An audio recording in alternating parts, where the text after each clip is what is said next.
Jeff Storms, who is the attorney representing the family of Amir Locke. As you all have seen the video, the shattering video that was produced last night, we are with the family of Amir Locke, we are with the community, and we know that there's a lot happening. This case is still developing. And we want to say it is important that you all keep in mind, with everything going on, that a family has lost a loved one. That there is a young guy who is not with us today because of our police department. And what we're looking for is transparency. Justice will not be served in this case because Amir will not be with us, but we can get some accountability. So I'm here to let the family attorney, Jeff, speak, and after that we'll hear from community members. Thank you. Thank you. So, as mentioned, my name is Jeff Storms. I represent the family of Amir Locke, along with Ben Crump and Tony Romanucci. One of the reasons that we're here today is because this was initially called for by important members of the community. There are people that I've come to love, but sometimes I wish I didn't have to see. We've been here too many times, and we're here again in a wholly avoidable situation. The family is so grateful that the community is here to support them. The blessings from the community and the support from the community has been tremendous. But once again, like we've seen before, George Floyd should not have been murdered. Dante Wright should not have been killed by Kim Potter. We have crime after crime that happens here, and we have an opportunity to fix it. We have crimes that happen across the country that everyone knows about. Everyone knows about the dangers of no-knock warrants from Breonna Taylor and so many others who have died that way. And we have so many more examples in this community. I can say name after name of loved ones, and their family members are here, and community members are here to support them and to support this family right now. But when you see all the people that are here and that have continued to be here, that have continued to show up to fight against racism, to fight against police brutality, to fight against wrongful deaths in Minneapolis and Minnesota, you have to ask yourself, what's it going to take for the lesson to be learned? How many more people have to die before we not only enforce policies, but implement them? We actually require training. We require accountability from our leaders in the police department and broader Minneapolis. You know, almost 2 years ago, there was a new policy enacted that was supposed to, quote unquote, limit, right, no-knock warrants. It was very much billed to this community afterwards and sold to this community afterwards as a ban on no-knock warrants. There was no ban on no-knock warrants in Minneapolis, and I know both our legal team and the press, I'm sure, is going to be working very hard over the next several weeks and months to figure out exactly how many no-knock warrants happened in the city of Minneapolis since they quote-unquote banned them. A number of the community members have shown up, or people who have lost loved ones at the hands of police violence. It's a pain that is indescribable, and it comes in large part because not only are these killings avoidable, but they come at the hands of people we're supposed to trust and love and are supposed to serve everyone. And the devastation is compounded as a result of that. So, you know, we've obviously already had one press conference today. I don't want to say too much, but I think it's just important to see again how many people show up because we're killing loved ones unnecessarily. Look at all the cameras that are here. There were more cameras than this here over the last 2 years, yet we're still here again. So unless we stand up and demand real, actual change and accountability, we're all going to be back here again. And another mother, another father, another brother, another sister, another cousin, another aunt, another uncle, another grandparent, and another friend is going to lose a loved one needlessly and unnecessarily. So what I'd like to do now is turn to the mother of Amir Locke, Karen Wells.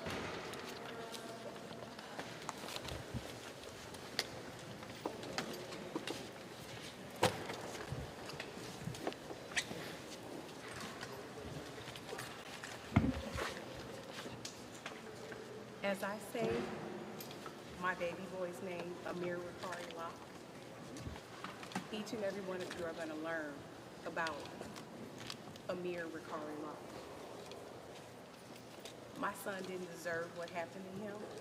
He was born and raised in the Twin Cities. He was planning on coming back to Dallas, Texas, where I'm currently at, where he was living as well, to work on and pursue many goals that he had planned. But on 2/2/22, it was taken away from him. Our son is a deep, deep sleeper.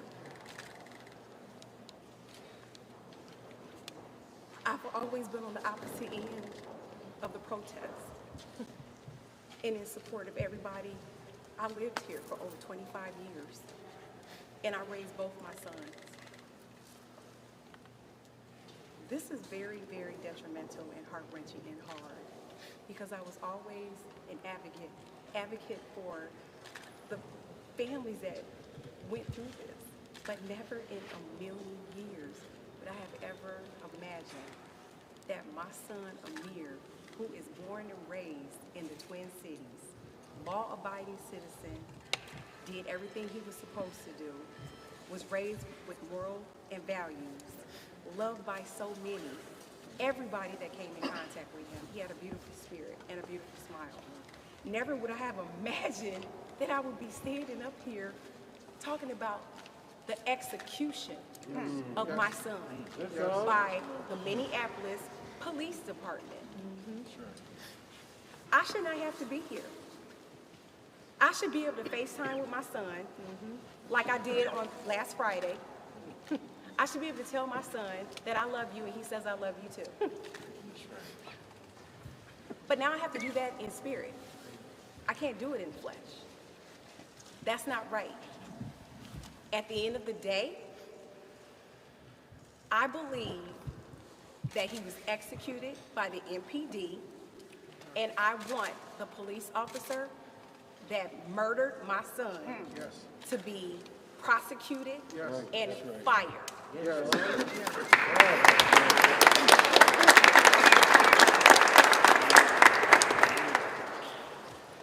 You're now going to hear from Amir Locke's father, Andre Locke.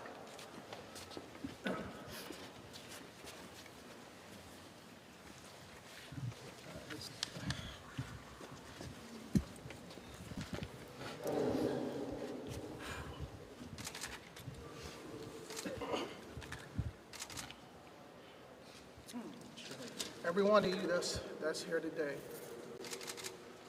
either have a son or a daughter. For each of you that's out here with the press, I'm asking you to do me a favor. How many of you guys have sons of your own? Let me see, raise your hands. Put yourselves in our shoes. How does that feel to know that your son is sleeping comfortably in a safe place, peaceful, and someone takes it upon themselves to choose who lives and who dies? I'm burning in the inside.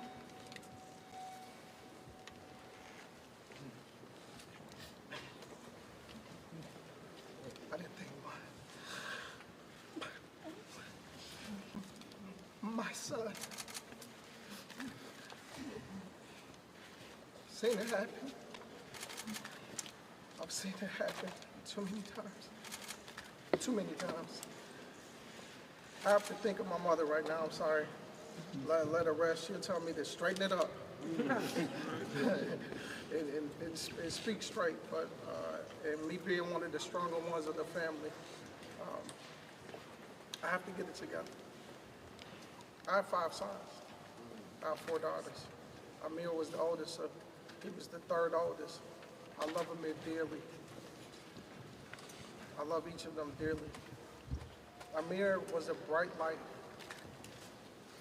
and he deserves to be able to shine.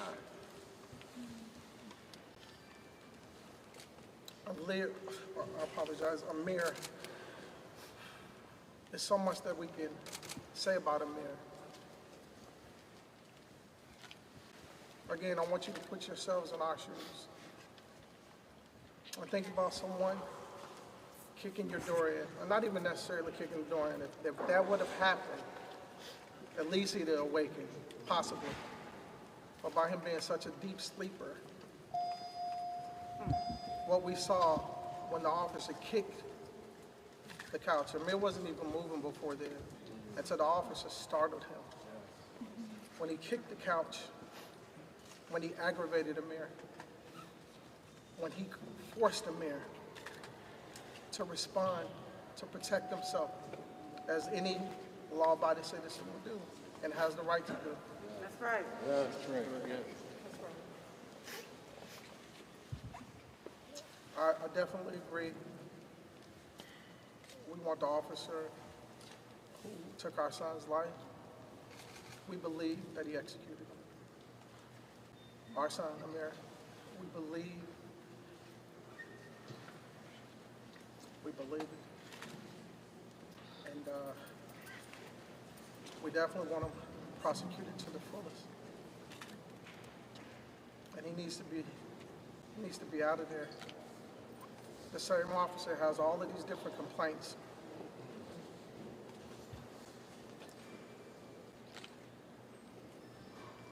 There's so much that I'd like to say.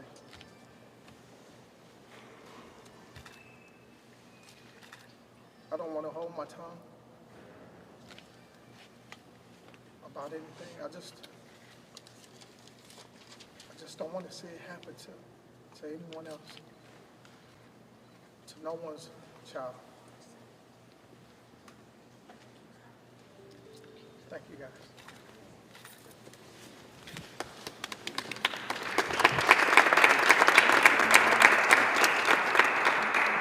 And with respect to the prosecution, as Amir's parents noted, we have seen the reports that Attorney General Keith Ellison is going to be involved in the investigation of the matter, and obviously we welcome that, given his office's track record in successfully prosecuting officers who needed to be prosecuted in the state of Minnesota. Now we're going to give an opportunity to Amir's aunt and uncle, Linda and Andrew Tyler, to speak.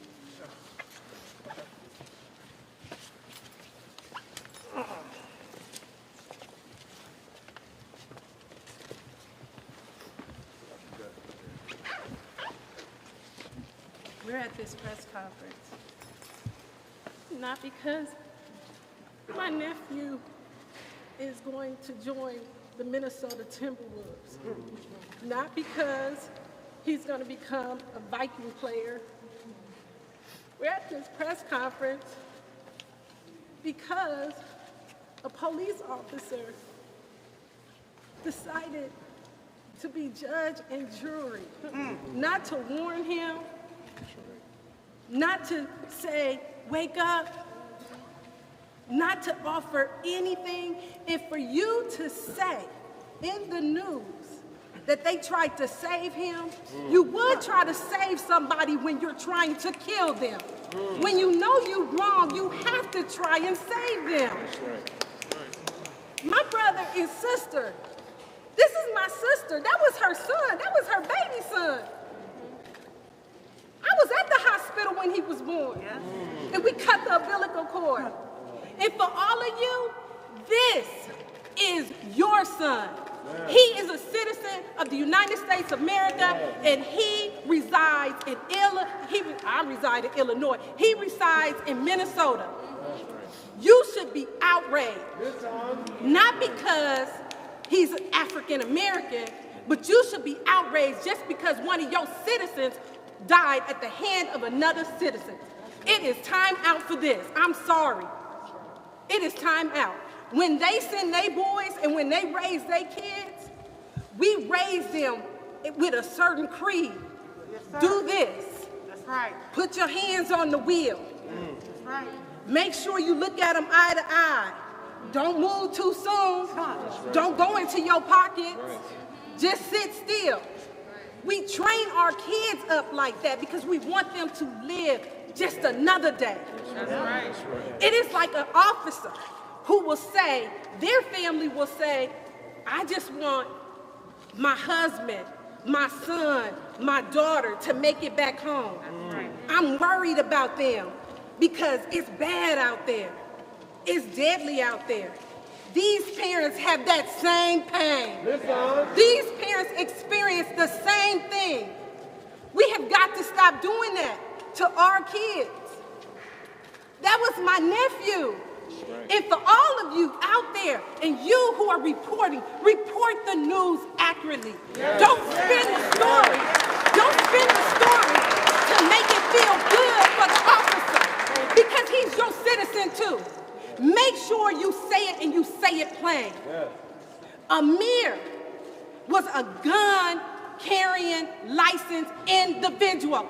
NRA should be excited about that. I carry a card. And many of you probably here carry a card. And you want to talk about why would he have his gun on him?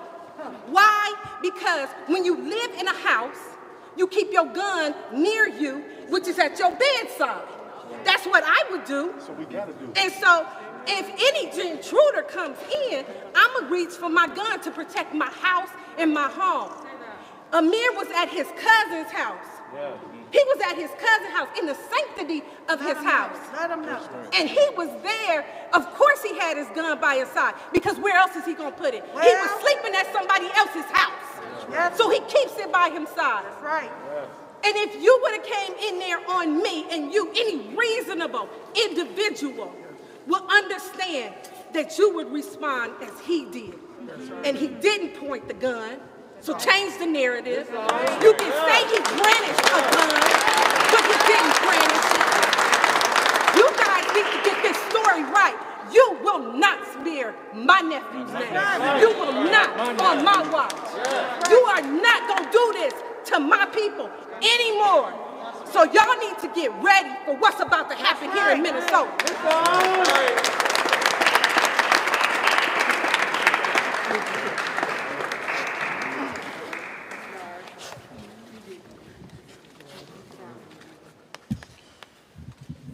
My name's Andrew Tyler. This is my daughter, Olivia.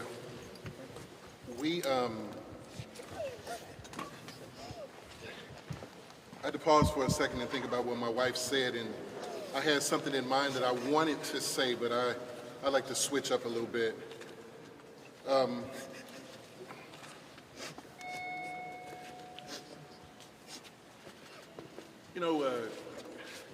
I like to give honor to God before I do anything. Amen. He was ahead of my life, and I want to read a scripture to you really quick. Genesis 4. God questions Cain. Says, am I my brother's keeper? And as my wife was speaking, I said, am I my brother's keeper? Are the reporters my brother's keeper, my nephew's keeper? Are the police? The police, are they? The SWAT team, are they my brother's keeper? Are they my nephew's keeper? And here's what God says. He says, his blood crieth unto me from the ground. His blood crieth unto me from the ground. We're here today because Amir's blood cries from the ground, right? Am I right about it? That's right. It screams from the ground. It screams that I had a blanket over my head. Somebody kicked the couch, and I want to reiterate that again, because you're not saying it in the news.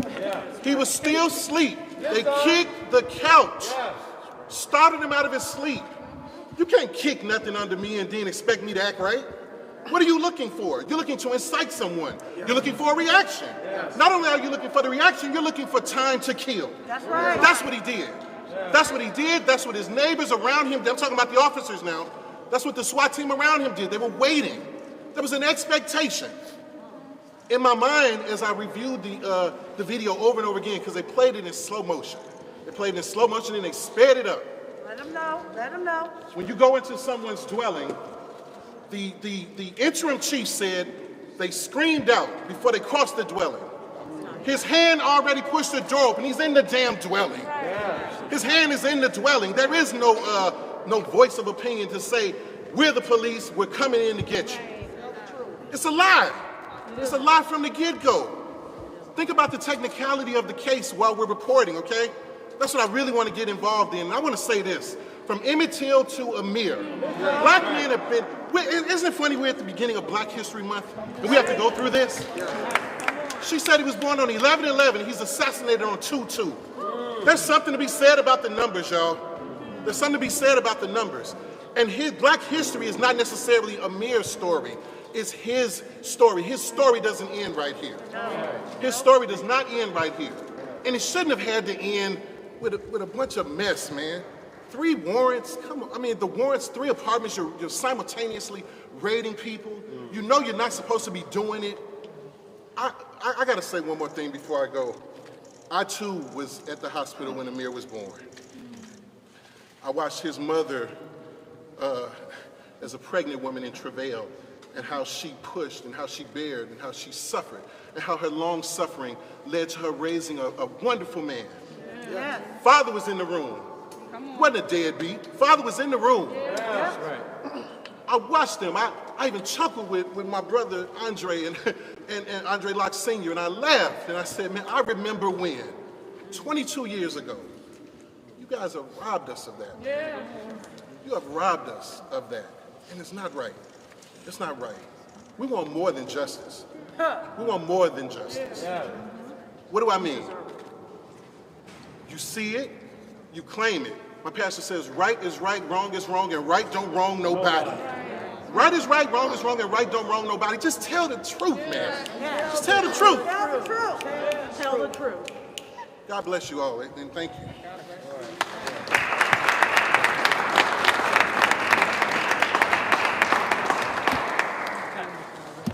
Next, we're going to welcome Amir's cousin, Nanika Constantino. All right, Nanika.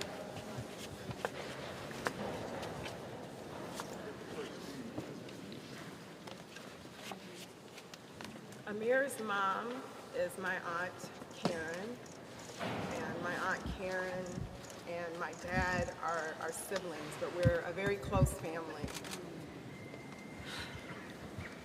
I would like to say that black bodies are under attack, and they've been under attack. And black people, black men, black women, you are not 3/5 human. That was ratified in 1788, I believe. Let me look. 1788. So you are not 3/5 human. The Second Amendment applies to you as well as the First. There is not a different code that we have to live by, being black in America. What has been most hurtful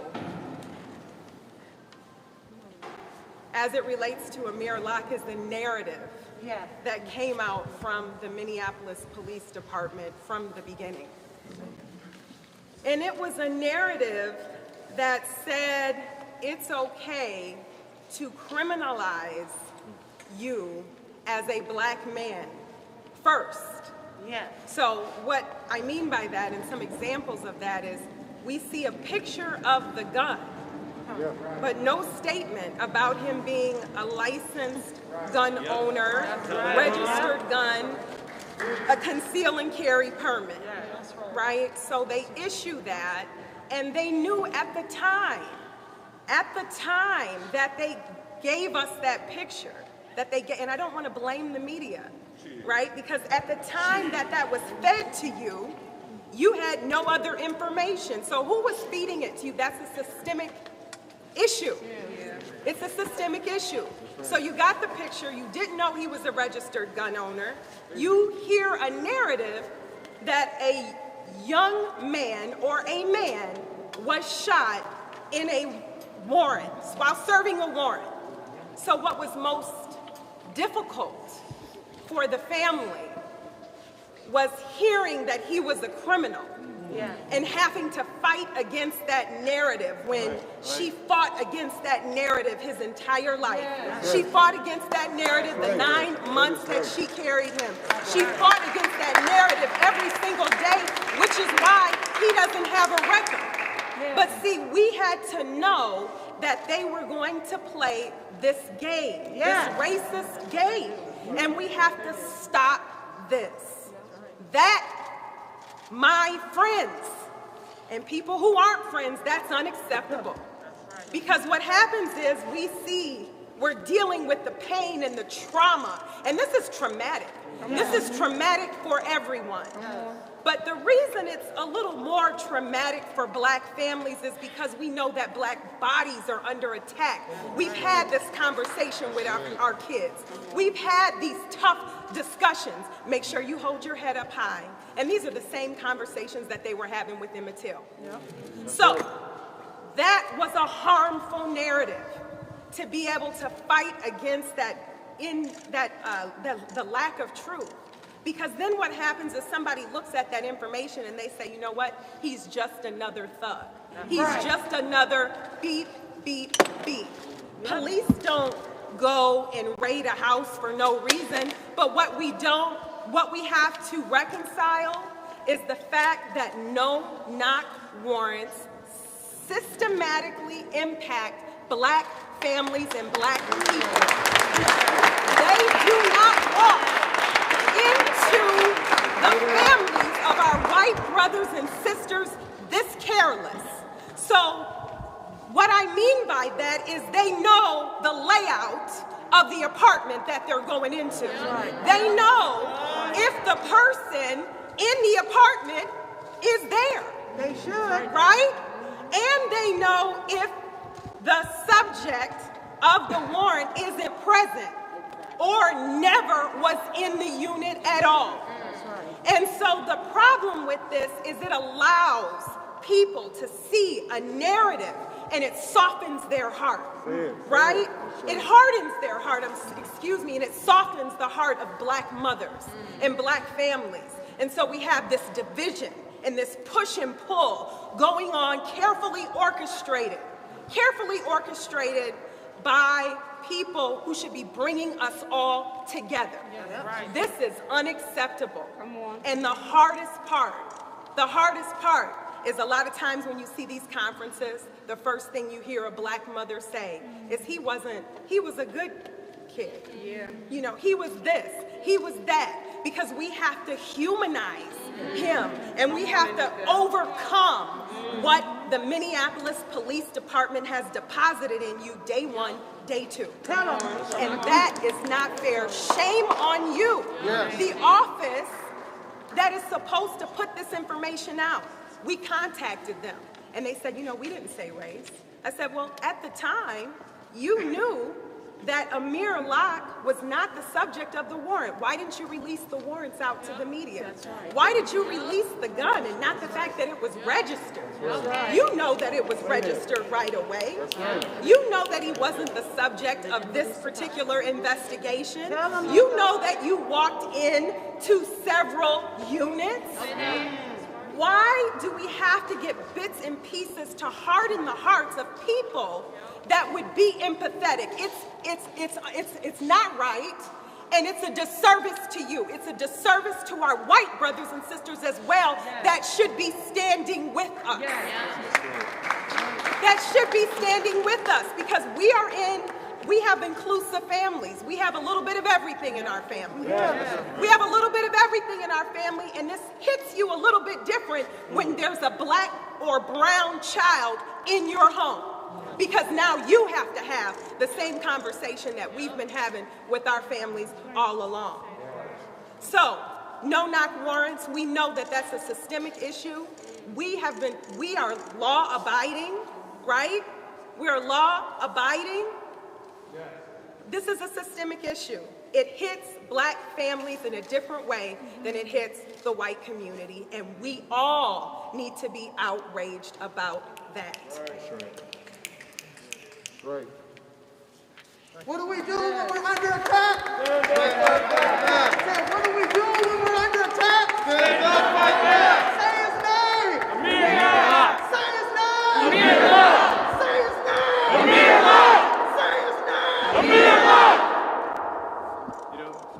Nika, you reminded me of something as you were talking, which was, and I don't know if the person was here who was holding them accountable last night. I know Nakima's probably here and has been locking it down. But I couldn't tell who was asking why did the MPD do a press release where they referred... Is that you? Michelle, is that you, Michelle? Thank you, Michelle Gross. Twice they called Amir a suspect. Wow. The word is victim. That's right. The word is victim, not a suspect. Victim. Next, we're going to have another one of Amir's cousins speak, Nika Gray. Oh, his aunt. I'm sorry. Aunt. I apologize.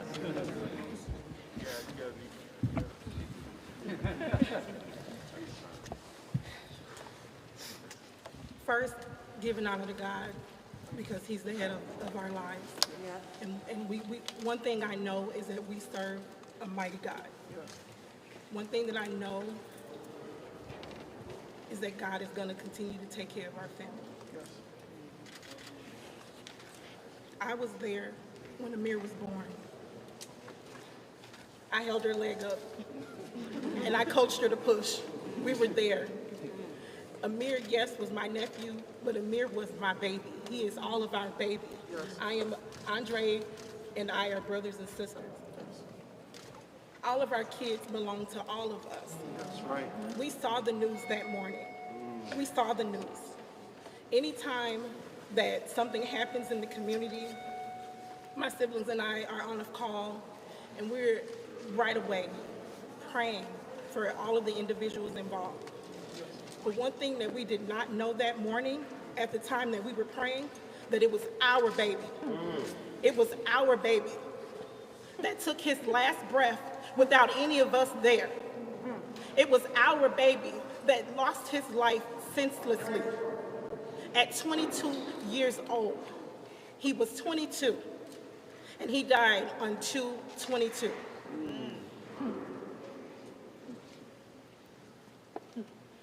The amount of trauma that our family and community has endured over these last couple of days is not okay. The fact that our family had to sit and be surprised, we knew the video was going to be released. We didn't know what time the video was going to be released. At the time that the video was released, we were all together, and to see our baby murdered, executed, taken away from us was extremely traumatizing. People talk about, oh, we support the family, and oh, be there for the family. Where are the mental health supporters? Amir was not a criminal. Where are the mental health workers that we talked about? The people that we voted to help support the police and the community. I know I took my kids to vote that day. Well, I took my kids to vote. We made sure that we helped re-elect Mayor Fry to make sure that he implemented the changes that he said he would. That's right.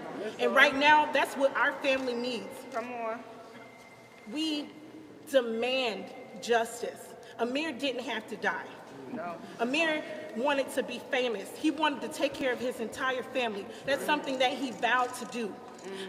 My babies called me Nina, as they're all of my nieces and nephews. And my baby said to me, Nina, I'm going to be rich, and I'm going to take care of this entire family. I am going to be famous. This is not the way he needed to be famous. Come on. That's right. We will continue to say his name, Amir Locke, because he is somebody, and he meant something to all of us. Yeah. The sad part is none of you will get to know the individual that he was.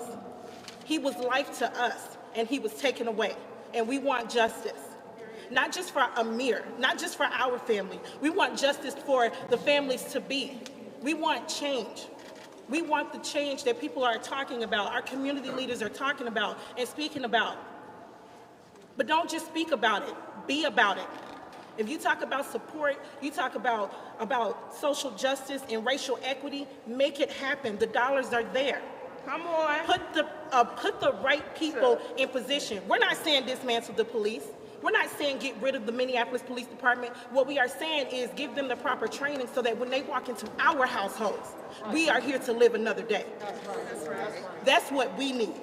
We need full transparency. We need strength. We need prayer. We need guidance. We need everybody to know Amir's name. Amir Locke. Thank you. Say his name!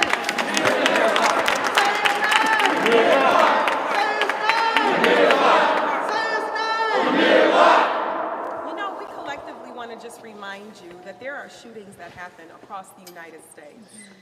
Why is it when the person doesn't look like me that you're able to say, drop your weapon? Why is it then that people are able to utilize the training and de-escalate a situation? Why is it that you don't run up in your community with these no-knock warrants with the same venom that you run up into ours with? We have to examine that. We have to examine why the media, not just the media, but why the media department at the police department does what they do the way that they do it, to deposit the cognitive dissonance required for you not to give a damn. That's a problem. Come on. And so Amir Locke is all of our babies. He's your baby as well. And so we ask you to partner with us in this.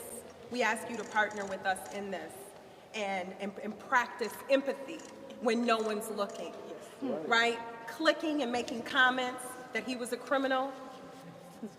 Take those comments back. Take those comments back once you have the information. If you were waving the flag of hate, we ask you to just put that down and walk with us. That's right. Before I call our next two speakers, I do want to let everyone know the family, obviously, aside from having very little time to grieve, has a number of commitments. And so we may need to leave before the entirety of the press conference concludes. We urge everyone to stay. And I just want to be clear, it's by no means meant to not show how much we care and love everyone here for the support and how much the family values it. The family just wants to make sure they have the opportunity to speak to as much of America as they can while still finding time to grieve through this process. The next two speakers that we're going to have, just want to introduce them both briefly, are two very, very close family friends, so much so that Amir would consider them an aunt and uncle. So the first speaker I want to call is Ms. Keisha Wilbon.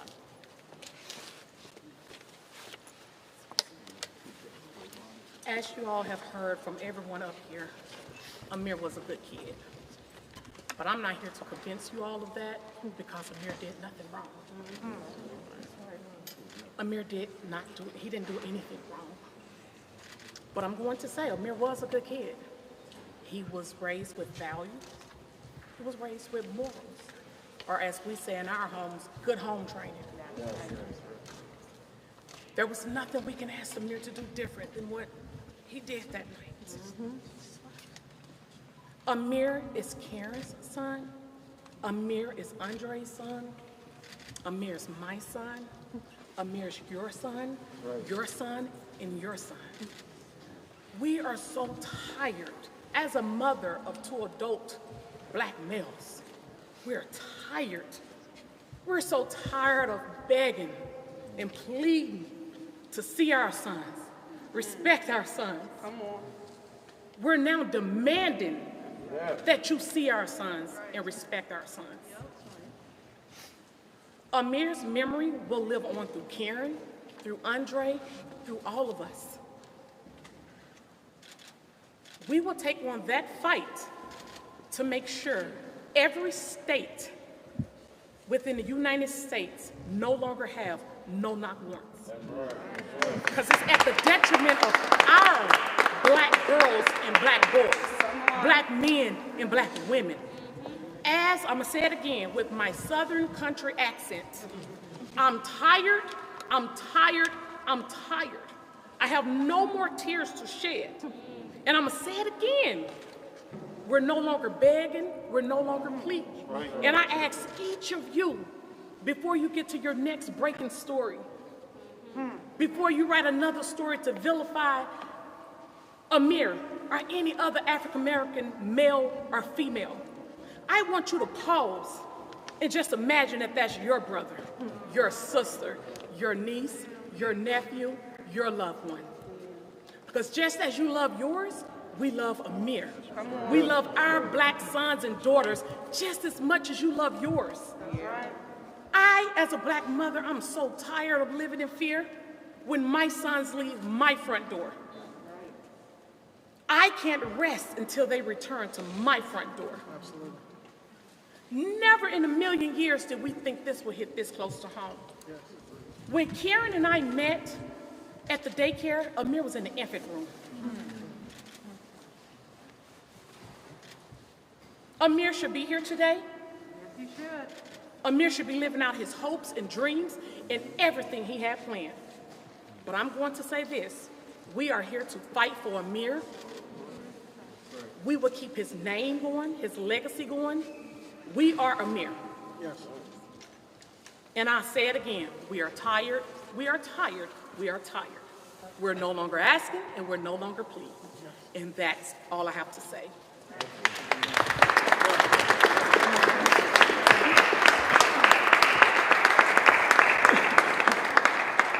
First off, I'm absolutely thankful for everyone being here and being supportive. I have to reiterate, Amir, our son, Amir never got the chance to see who killed him. He never got a chance to pull the covers from over his head. He never got a chance. And I want that to stick with you. He never saw who killed him. Thank you.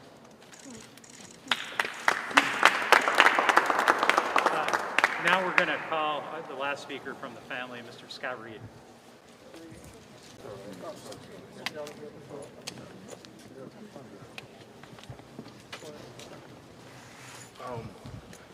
So they talk about transparency and facts, all right? Here's some facts that Minnesota reminds me, we often call it, well, Mississippi, Mississippi with snow. We have some of the largest disparities when it comes to education, employment, home ownership, and now justice. And we're tired of it.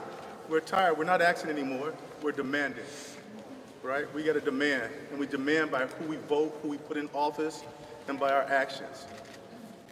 We don't need folks to sit around and feel pity for us. We need action. We need folks to join so this kind of stuff will never happen again, right? So Andre and Karen told me, he said, talk about the facts, right? So here's the facts, all right? Great parents, good parents that taught him to live life right?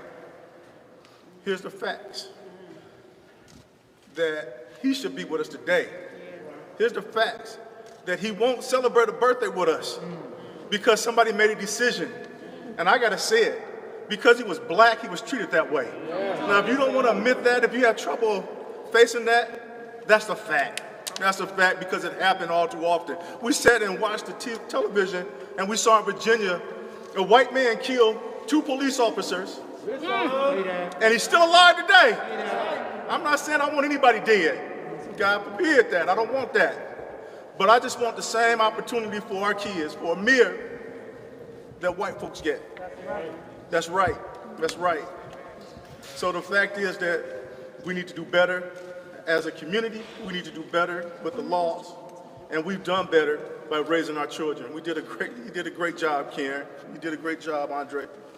And the fact is that he should be here with us today. So I just want to be brief and say, say his name. Amir Locke. Amir Locke. Say his name. Amir Locke. Say his name. Amir Locke. Thanks.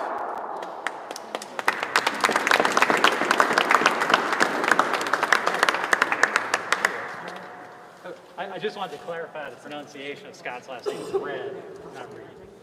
Huh?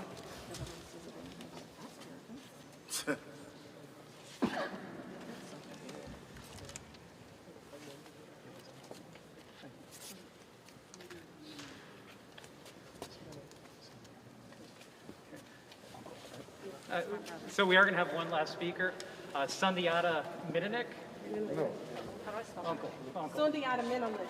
Sundiata Minilik, who is the brother of Karen Wells. and the uncle of Amir Locke. I just want to say a couple things. First of all, can you hear me? Can you hear me now? Yeah, Sundiata Menelik. I'm what you call a black Catholic. So, and I'm saying that to say we're going to change this narrative because I'm a Catholic. So that means I was confirmed by Archbishop Emeritus in Nebraska. So that's what I'm saying that to say. All my Catholic Christian brothers, you got to join forces. Amen. I'm a knight of Peter Claver. So all the knights, you got to come with me. I'm also a Knight of Columbus. They told me not to join because they were the neo-Nazis and the Ku Klux Klan. And I said, well, they said, well, Jesus is going to let you in. So I'm a Knight of Columbus. So if you're in this room, then you got to come. If you Catholic, you got to come. And it can't be like you don't know what I'm talking about. Because they had a scandal, sex scandal, so we got a lot of Catholics that don't claim to be Catholic. This thing got to stop, man. I'm just out of my mind. This is my little sister. This is my sister. This is my daughter. I'm just lost right now. I mean, why couldn't you just knock on the door? That's right. I mean, why do you have to go thinking you're going to eliminate somebody? All you had to do is knock on the door. Hello? Why is it like that? I don't understand it. And I'm a Republican. So all you Republicans that think you're a Republican, yeah, but I'm right on the tinkering end of it. You know what I mean? Just right there, like on the needle part of it. So I'm a Republican, I'm a Catholic, I'm a Knight of Columbus, I'm a Knight of Peter Claver, and what the thing is this. What we want, and I'm an American. What we want everybody to join forces, and let's just stop this. I don't want to put no blame, but we know where the blame is. But we just need to stop this. I'm lost for words. This is my son, my little, I'm lost for words. I'm lost for words, then. Just join us. Just join this family and us as brothers and sisters in this country. Let's come together and let's just stop it. That's all.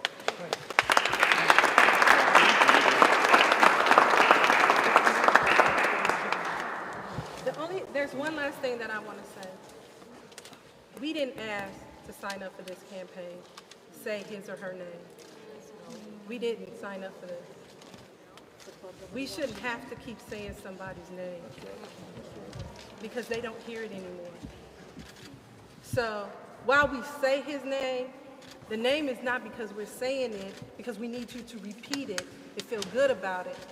The name is for you to remember it because you're going to be held accountable for it. That's right.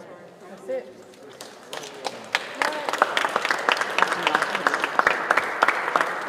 We're going to give an opportunity. Minneapolis Councilman Jamal Osman is here and would like to say a few words.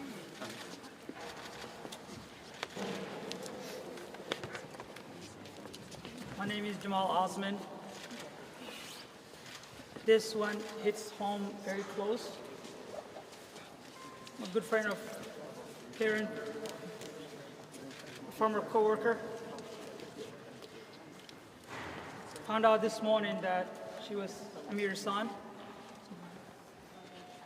mother.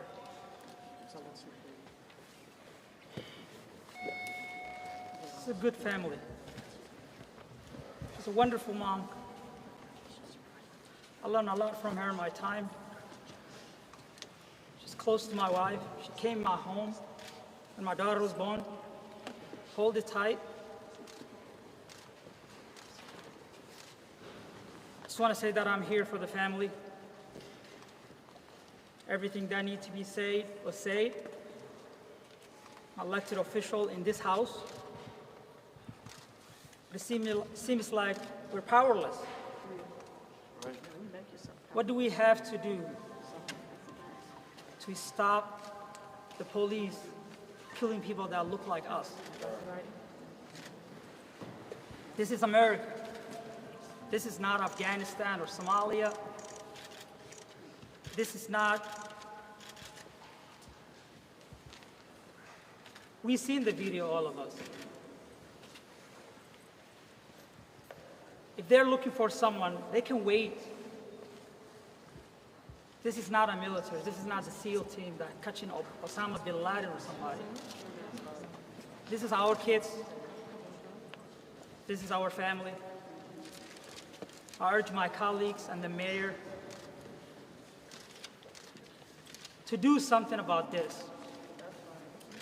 We're all responsible of the death of Amir. It should have been. This should have never happened. This kind of force is unnecessary.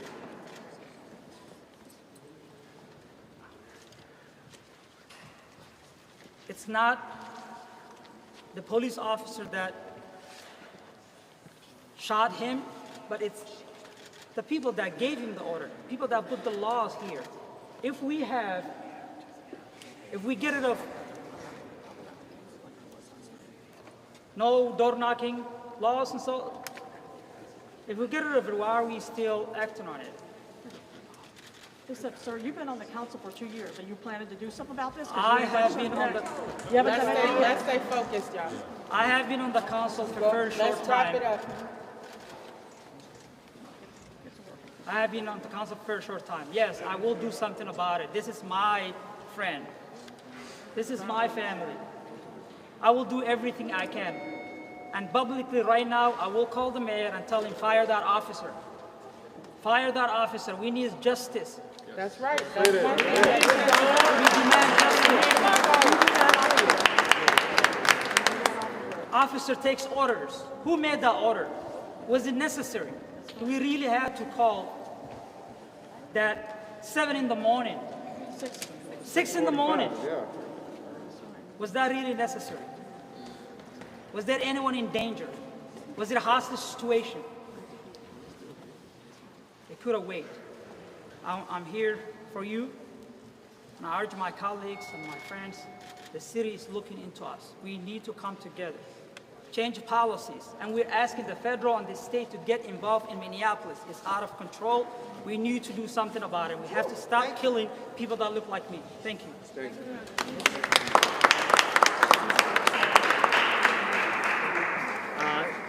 So we're going to get ready to turn over the press conference. As I mentioned, there are just a number of wonderful people who are just warriors in the struggle that we have here.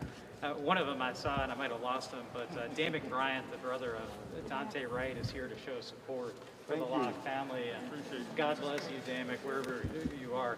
I'm now going to turn it over to Nakima Levy-Armstrong. We couldn't ask for someone with better leadership, and we saw that the last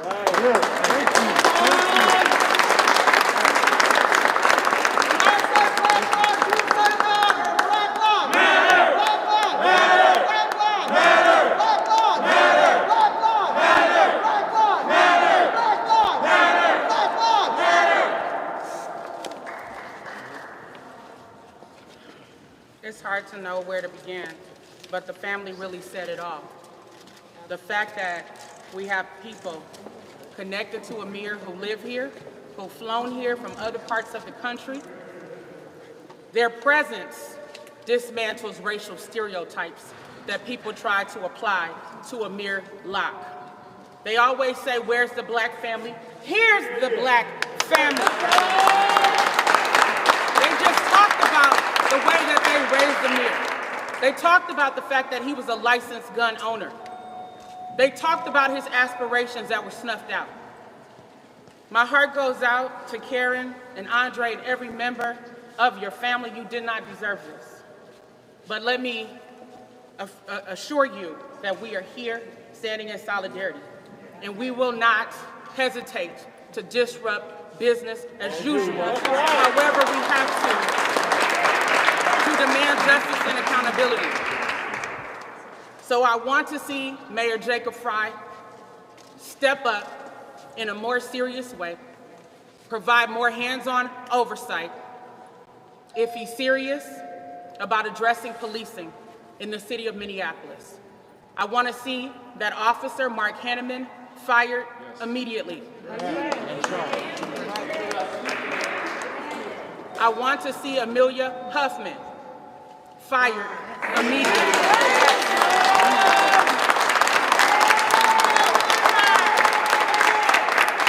What they did was not acceptable. It was unconscionable. We will not stand for it. So with that, what I want to do, y'all already heard I said what I had to say last night. But I want to have my husband come up. He is a licensed gun owner. Talk briefly about what should happen as a black person being able to exercise your Second Amendment rights. We're not a threat if we have a gun. I have a gun. I need a gun with all the white supremacists and racists and haters who don't believe that black lives matter. So we want to be respected when we have our guns. We need to protect ourselves because there ain't nobody coming for us but us. So I want to have my husband, Marquise Armstrong, say a few words. And then we have Donald Williams here, who was one of the brave individuals who tried to intervene when Derek Chauvin and those other 3 officers were trying to snuff out the life of George Floyd. These black men stand up, they speak up, they fight, their voices need to be heard. Thank you.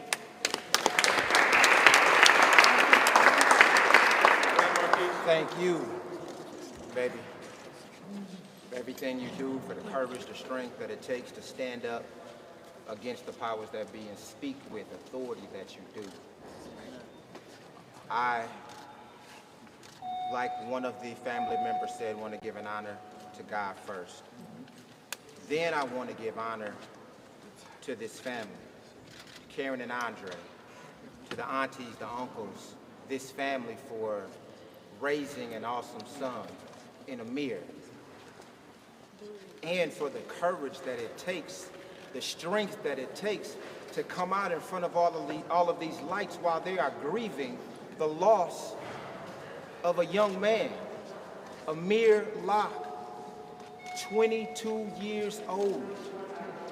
I have a 22-year-old son, a baby face. When I looked at the image of y'all son, of y'all family member, I saw a baby. Yes, he's 22. But that's the beginning stages of young adulthood. That's right. The beginning. And that they have been robbed of that. To the interim chief, the mayor, every other elected official that ran with this false narrative, this Disney fairy tale that they came up with, that they often do, I need you to know, you need to understand this. A half a truth is a lie. Because, yes, we're serving a search warrant. That's true. Yes, there was a weapon found. That's true. But that's all y'all told us. The rest of the truth you left out, so you lied. So now to my point. As a black man, as black men and women, I want to affirm that we have the right to bear arms. Yes, we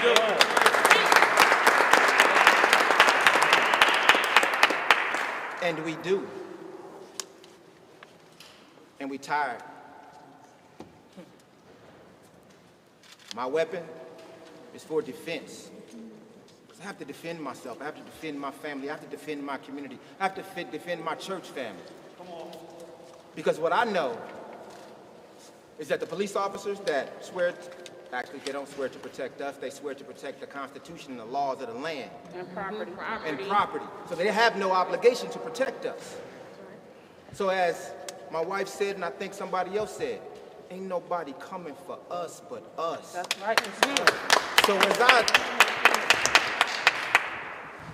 as I watched that snuff film repeatedly, in slow motion, in fast motion, over and over again, trying to see the narrative that they gave, I didn't. When I looked at the still image, what that image helped me to see, y'all did a damn good job raising him. Yes. Right. Here's why I say that. Because I took my permit to carry class. I've taken additional tactical training so that I'm prepared. And God forbid I have to pull my weapon. And if I do, I'm gonna hit my target. It ain't gonna be no straight bullets running into somebody else's house. I couldn't live with myself like that. But what I saw is that that young man paid attention. Yes, sir. Closer to, I didn't even know him, but I saw that just in an image. It's self-discipline. Say it. It took discipline to be startled out of your sleep. Dead sleep. Talk about with screaming and yelling and lights and guns and men standing over you. He still didn't engage. Chicken couch. Right. He held his gun like this. Yes. This is proper gun safety. His index finger, the trigger finger, was outside of the trigger guard. His thumb was up like this. Because what he felt was a threat. When you feel a threat, you draw like this. Yep, right. You assess the situation. You find cover. Unlike the police. Only until you acquire your target does this finger drop down, hit that safety, and when you acquire that target, then that finger drops into the trigger and squeeze. Amir wasn't in a position to shoot anybody. That's right. To call harm to anybody. He was properly trained. He did what his instructions taught him to do. Yes. I saw it. Yes. And they know it too. I think they put that image up thinking that we would see a gun and think that, okay, well, we'll just swallow the narrative that they're giving us. But what the devil went for bad, just say it. No. We are smart. We are intelligent. Come on. We ain't taking it no more. And we ain't muted it. There's too many years, 400 plus years that y'all have played this same damn narrative out of the same playbook. That's right. We figured it out. Okay? I'm gonna close with this for our media people who are here.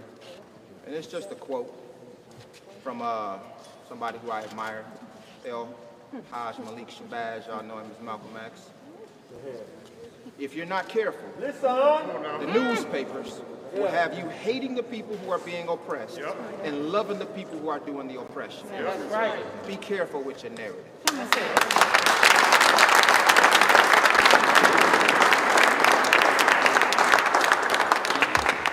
I'm absolutely thankful. I have to say something else. Where's Jeff? Okay, I just want to make sure before I say this. So, I'm happy. Thank you so much. Thank you guys so much. I have to say that I'm happy that he pointed that out, because when they initially allowed us to see the footage of our son, I had to see, let me explain this. We've been brought up with morals. We've been brought up to respect the law. We've been brought up to do the right thing. We all choose to do what we decide to do, okay? So I wanted to make sure that I had to see it for myself. The story that they put out about Amir.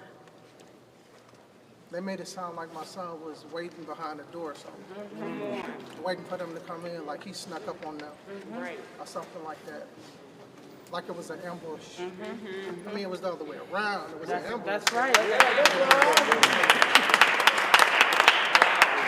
But however, the discipline, that he was taught right, he was trained right. He listened to my cousin. My cousin is a federal law enforcement officer. He's worked with the CIA, the Pentagon, and now he's with Homeland Security. He was taught to do the right things. And you saw the discipline, as he said. Yep. So I wanted to make sure when they allowed us to see the film, I believe that I saw it at least 3 times. And they asked me, are you okay? Do you need to see anything else? No. Let's see what happens from here. That's right. That's right. Because I saw in that instant that he did the right thing when I saw his trigger. It was with the gun this way. First off, he was laying on his stomach. Under the cover. On his stomach with his face down. I know how he sleeps. I've been knowing this kid all his life. With his face down. And for him to turn, you could see him turn. You could see his body trying to turn like, what the? And then for me to see where his finger was on the gun, alongside the barrel, with his thumb up. I said, we'll get justice, Amir. That's right.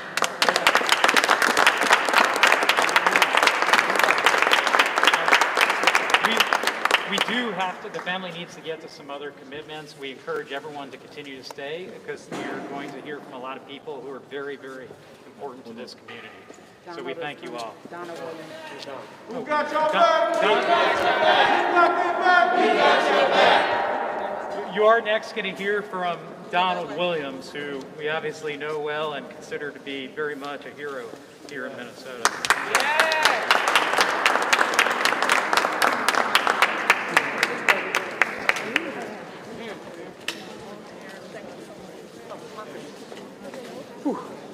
I know the family's leaving out right now. I just want to thank them for having me up here, give them their condolence and everything for their losses. They shouldn't have to go through this right now, again, that we're going through in Minnesota. But I just want to start off first with just saying this. Fred Hampton, Mark Clark, Breonna Taylor, and now Amir Locke, all murdered while sleeping. All murdered while sleeping. This is decades of the same things that we're going through. Now we're back in Minneapolis, back in Minnesota, again for passive-aggressive police officers, right? We have an armed man with license sleeping on the couch, right? They come in the door with they say they were speaking, but they weren't. Some of them said some things and some of them didn't. But if you watch the video, they wanted to murder this man by kicking the couch and getting a reaction to have lethal death towards this man. Again, I'm just gonna go back to this again. Fred Hampton, Mark Clark, Breonna Taylor, and now Amir Locke. When will this change? And how much more do we have to keep going through this no-knock orders? I'm a father, I have a son, I have a daughter. This is the reason why I'm here, because these have to change. The mayor, I will not give him no names at all. He is just a mayor. He's not doing his job. He's going through the cities at the last, the murder of the 3 kids that got murdered over north. Still no suspect. I've seen him at the George Floyd things all the time. But guess who he is protected by? Guess who is his security? Guess who's walking him to all these events? Black kings. Every situation that I ran or encountered with him, he had people from the community, black men or black queens from either North Minneapolis, South Minneapolis, protecting him. Protecting him. But we cannot get him to step up and protect us. Again, I have watched this man side by side be protected by the people in our community protecting him. But he has not stepped up and protected the people of this community. None of our children, we have murderers running around with 3 children dead. No one found them yet, right? George got his justice, but again, we're back here again with Amir Clark, or Amir, sorry, there's so many of them, meaning I get confusing them together. So many of them, yeah. So Amir Locke, again, I'm just gonna say this again. Fred Hampton, Mark Clark, Breonna Taylor, and now we got Amir Locke. Something has to change. Something has to change. And that's all I have to say.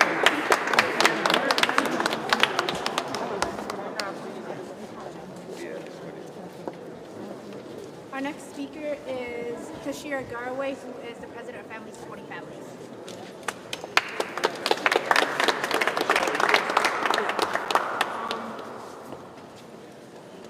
Again, Tashira Garway, founder of Families Supporting Families Against Police Violence.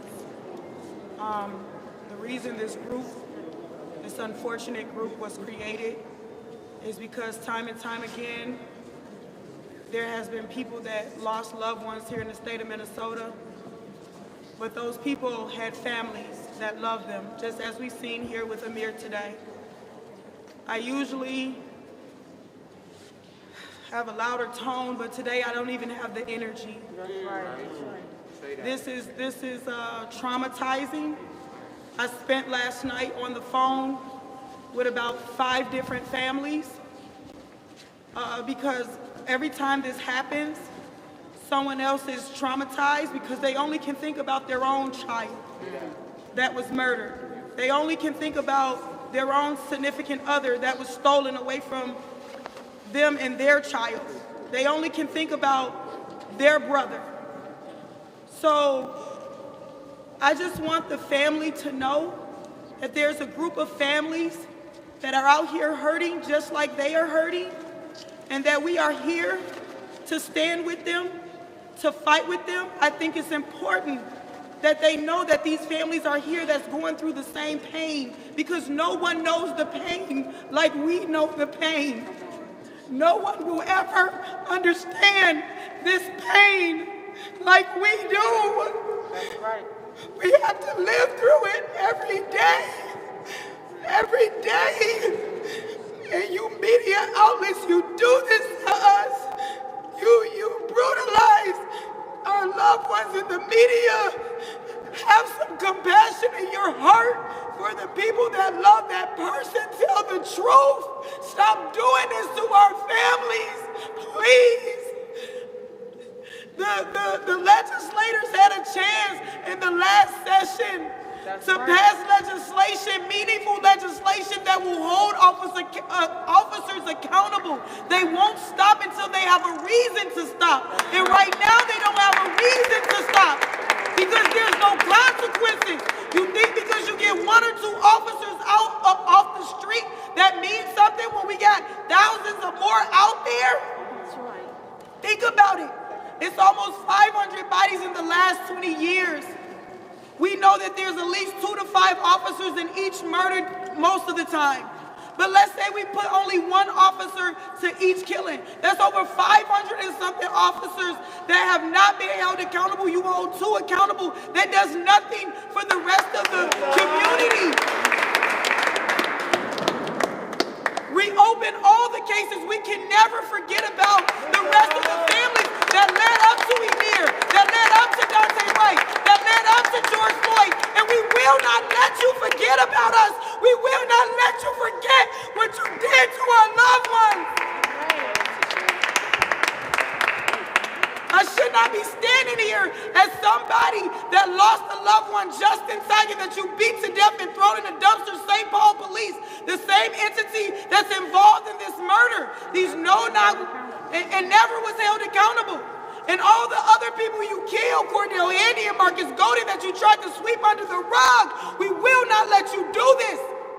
You will see all of our faces come forward. All of the families are coming forward for Amir and for all the rest of the lives that you've stolen. Thank you.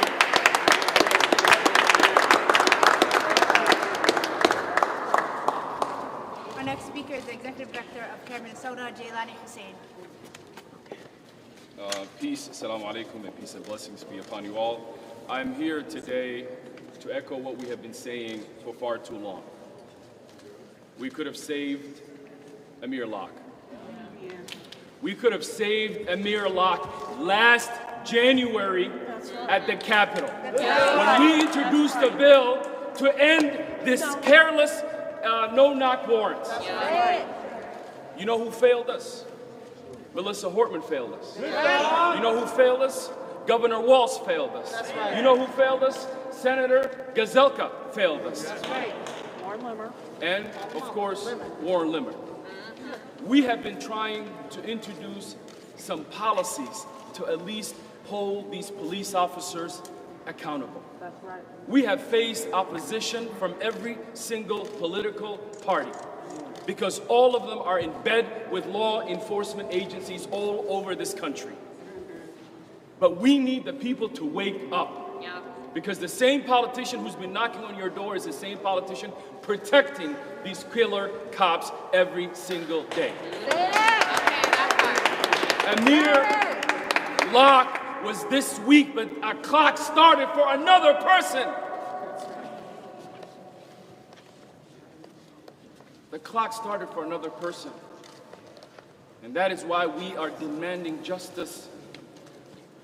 We are demanding justice because we live in an America that has two parallel views and two parallel societies and two parallel realities. A reality that every single person thinks exists for every one of us, and a reality that only exists for black people in America. In America, we live in an America where Kyle Rittenhouse can walk around with a rifle after killing human beings, and no law enforcement sees him as a threat. And we have a young man sleeping in his own bed who is seen as a threat. He didn't need to have, on a cop, he did not need to even have a gun in his hands. They would have killed him. That's right. That's right. That is what we are trying to stop. We have killer cops who see us as a threat before they could even see who we even are. That's right. 9 seconds or 9 minutes, they are killing black bodies in this city, and nothing has happened yet. That's right. So we demand justice. We demand that the city of St. Paul come forward and tell us exactly what happened. That's right. Because the city of Minneapolis is refusing to provide basic information and even answer the questions that many of your reporters have. Enough is enough. We are tired, but we are not giving up. I want to speak to our beloved community who are grieving this week, who are paying like this beautiful family is paying today. Many of you have went back to Netflix and entertainment and forgot about the work that is ahead here, because nothing happened in this state. This is one of the worst states to be a black person, whether it is education, whether it's economics, whether it's food, it doesn't matter. That's right. And the data shows that every year from this on, 50% of every child born in this state is going to be a person of color. We have a lot of work to do. We have a lot of work to do, and politicians continue to fail us. That's right. Just alone, the governor put out a public safety bill that did not include a single policy to hold police accountable. Listen. We have to do better. We demand that from every politician. We demand that from our beloved community. And for the sake of Amir and for the countless lives that we want to save, we need to hit the streets. We need to hit the streets. We need to demand justice. We need to take many Minnesotans who are comfortable at home to not be comfortable, because there's a family grieving in Minneapolis.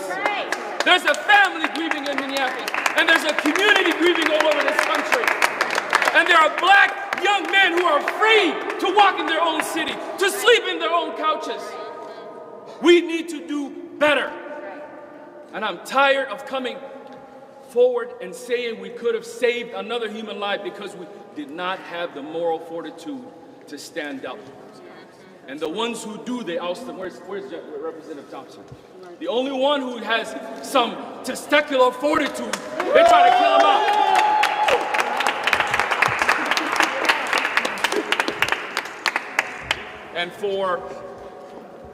And for the law enforcement, we hear from many of you that they're bad apples.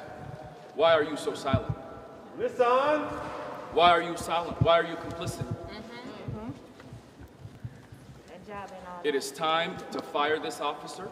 It is time for Attorney General Keith Ellison to take it out of the hands of Mike Freeman and to bring murder charges. That's right. We will not have peace until we get justice. We will demand justice for Amir Locke by any means necessary. Our next speaker is Michelle Groves, who's the president of Communities United Against Police. All right, Michelle. Okay, Michelle. Ladies and gentlemen, my name is Michelle Gross, and I'm president of Communities United Against Police Brutality. I'm not here to make news. I'm here to make change. We have to make change in this community and in this state if we want to stop burying black bodies. That's right. That's the facts. Last night, some of us attended a press conference with the mayor and the interim police chief. And we asked some questions. And they might have been hard questions, but they weren't really hard because they were part of what is happening, and they should know what is happening. That's right. And yet they refused to answer those questions. They ran out of a press conference without answering the question of why did you release pictures of Amir's gun, but not Mark Hanneman's gun? That's right. They ran out without telling us when they will release the warrant.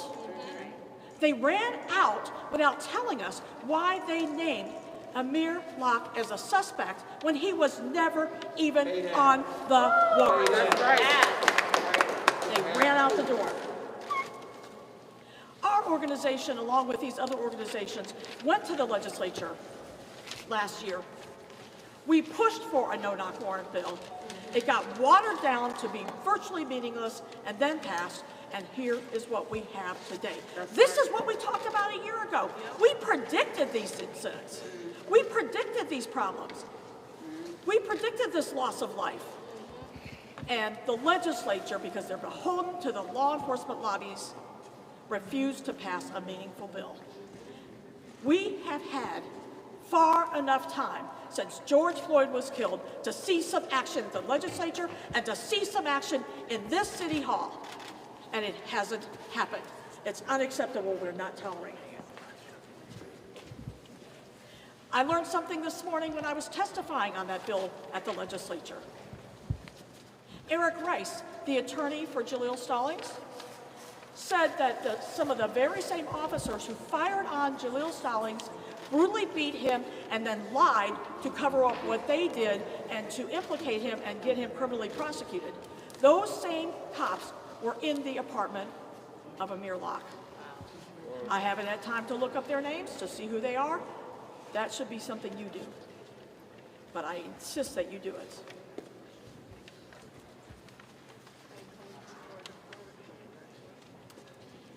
We now learned this morning that St. Paul never asked for a no-knock warrant. Right. And they said It was Minneapolis insisted Yep. that it be a no-knock warrant. Yep. Okay, well, if it's a no-knock warrant, where were your ballistic shields? Yep. Where were your ballistic shields? Exactly. There is a concept in the law called state-created danger. It means that the state creates the circumstance that puts other people in danger and themselves as well, and then benefits from that creation. This is what has happened here. They walked into an apartment of a man who was sleeping soundly. They woke him by kicking the couch he was sleeping on, and then when he reacted, as a licensed gun owner, they then annihilated him. That is a classic example of state-created danger. We will not stand for it. That's right. We will not tolerate it. You will give this family some measure of justice. We are not going to allow you to continue. And for Amelia Huffman to stand in that room last night and to say, we don't know why it was a no-knock warrant. We don't know what the investigation was from St. Paul. She is a liar! Just like she and Jacob Fry ran themselves out of that room when they did not want to answer our questions. Let them run themselves out of office now.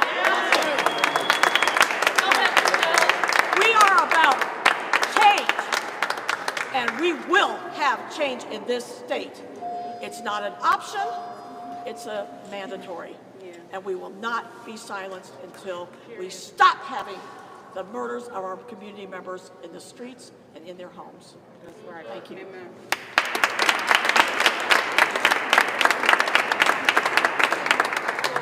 Our next speaker is Representative John Thompson.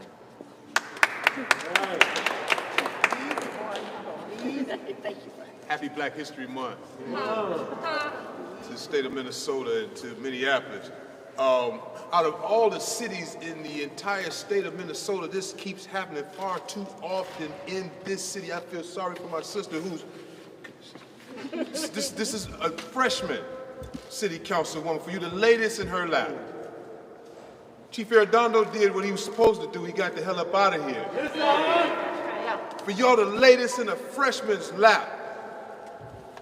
It's not the city council. We have a systemic problem within the Minneapolis Police Department. Happy Black History Month, Minnesota. The man didn't have a chance. And the thing is, like, I didn't want to watch this video. I didn't want to see the video. And then I watched the video and I saw another snuff movie. And if I'm not mistaken, if Tashir was here, I just spoke to her last week. I said, I'm not psychic, I'm just black. They're going to kill another black man in this state again until we pass some meaningful legislation to put the fear of something in these police officers here in this state. I'm not using this like some of these other people as a political talking piece, because I ain't never been a politician, but I've been black all my life. I've been black all my life. I know what it feels like to watch somebody's son get snuffed out like we just watched. And that lady, she was soft-spoken with y'all. Welcome to Minnesota. I know y'all. I'm talking about y'all. I know y'all. Y'all demonize black men here in this state. Y'all, media.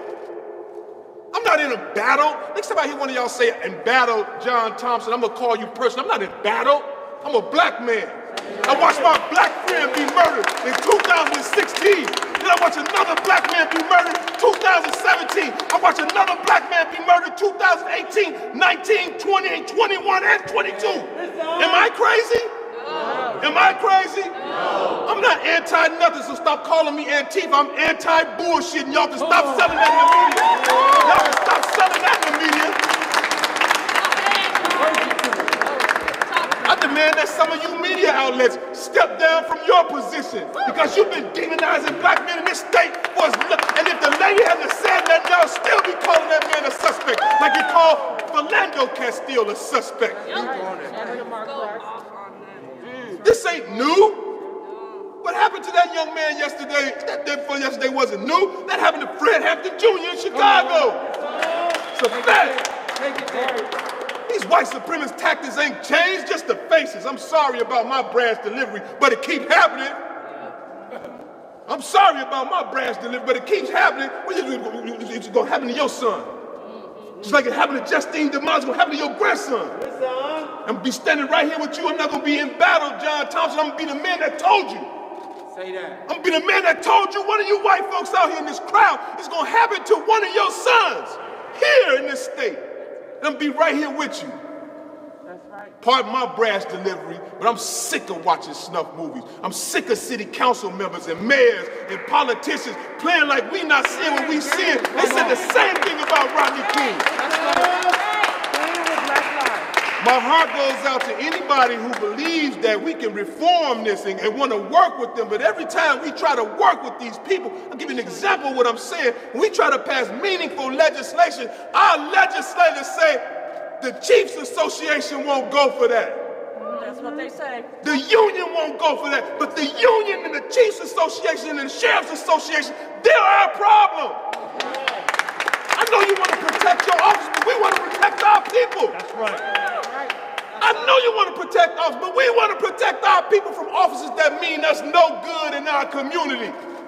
Right now, they're figuring out a way to lock, I promise you I'm not lying, they're figuring out a way to lock our kids up for the gun violence, but they won't provide mental health providers in our community. They can figure out a way to lock our people up in this doggone state. They can't figure out a way to keep our kids out of the cycle of crime. Our kids are in the worst education systems in the state of Minnesota. Our housing situation is the worst in the nation. Happy Black History Month. to the state of Minnesota. I don't want to see y'all at this young man's funeral crying with VIP stickers. I'm talking about my legislative colleagues. I don't want to see y'all at this man's funeral trying to politicize and say what you've done for this family, because you're not here now. And I'm not going to sit here and act like y'all going to blame that on the Republicans or the Democrats. It's all of y'all.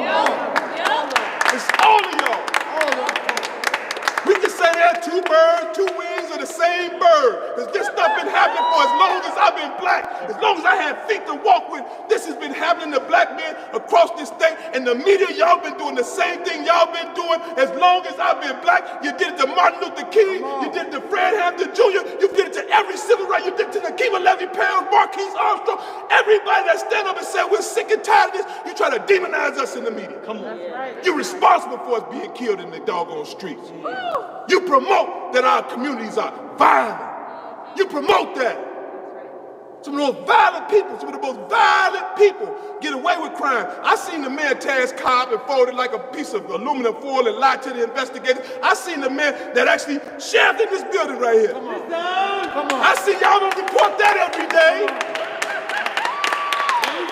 He's still out. I see y'all I don't want to play with y'all. Y'all know I don't want to play with y'all. I'm the last call for alcohol. Y'all know better. Y'all know what y'all do in the media to black men too. You said Philando Castile was a criminal because he had a quarter ounce of weed in his car. He'd probably still be smoking his weed had y'all not pumped all them bullets in his body. We're sick of playing with y'all. My last piece.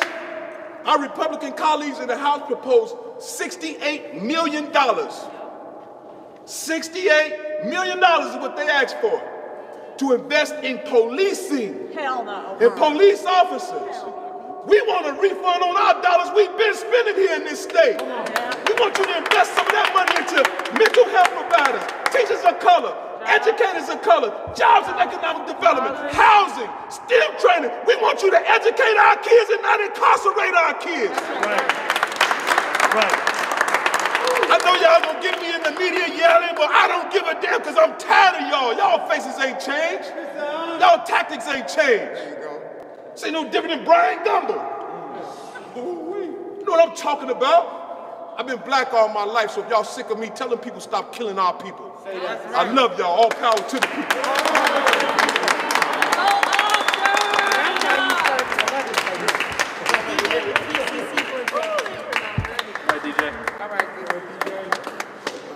My name is DJ Hooker. I'm with Twin Cities Coalition for Justice for Jamar. And I just want to speak to a lot of people because I saw a lot of comments from around the world. I saw like a lot of white people that's like, this looks like a bad dream, right? Like this looks like a nightmare. Waking up from your sleep to be executed. And I need y'all to understand that this isn't a nightmare. This isn't something that black people can just wake up from. This is our reality. And this happens all the time. This happens so often that we can talk about other people that it happened to, like Fred Hampton, like Breonna Taylor, because these aren't special in any way. This is Groundhog Day. We're seeing it on repeat. And there's nothing that we can do. Every time we go to the Capitol, all we hear is get more Democrats elected next session, and then we can help you. They lying. They lying because they don't care. This happens so often that we have an organization of just families that have been affected by police brutality. There's enough of them to form a whole organ for them to organize together. If that's not the definition of sad, I don't know what is.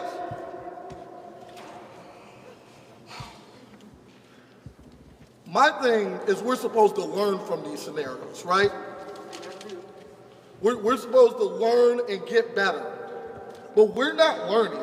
We keep making the same mistake over and over. And y'all know what they say. The definition of a psychopath is not learning from one mistake, right? Doing the same thing over and over and expecting a different result. We live in a nation of psychopaths. They're insane.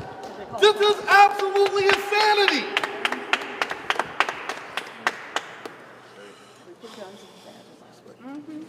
So we need change. I come to you today and I don't want something to happen. I don't hope that y'all care. I need for everyone to care.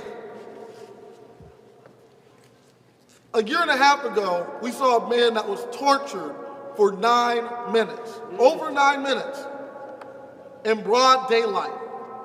And everyone came together and they said that they cared. 9 minutes. Well, I need y'all to care because it happened in 9 seconds right now. Listen. And I need y'all, just because he didn't suffer and cry and pray to his mom because he was being tortured on video for 9.5 minutes, I still need you to care. Thank you.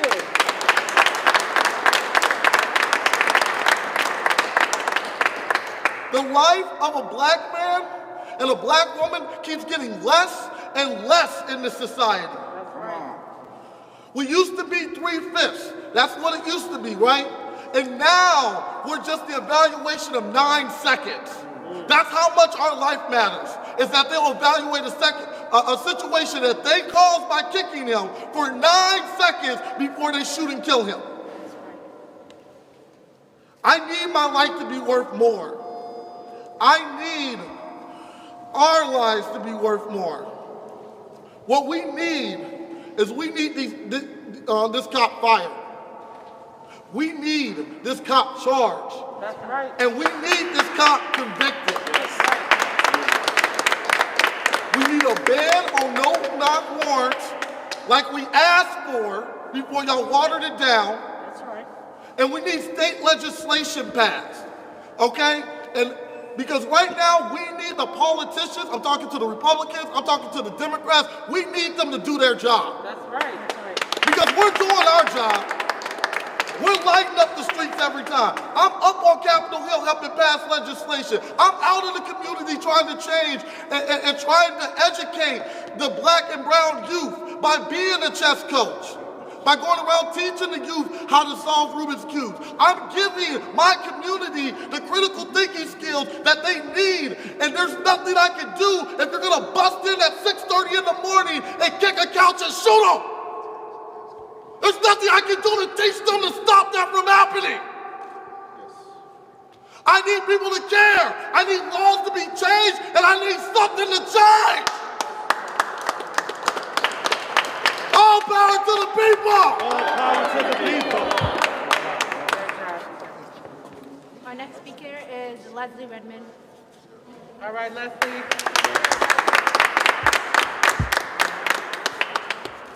Grace and peace, everyone. I stood in the same spot, May 2020, and I said, black people, we are done dying, and white people, you are done hiding, because your white Wakanda has been discovered, and it's time for black people's humanity to be recognized.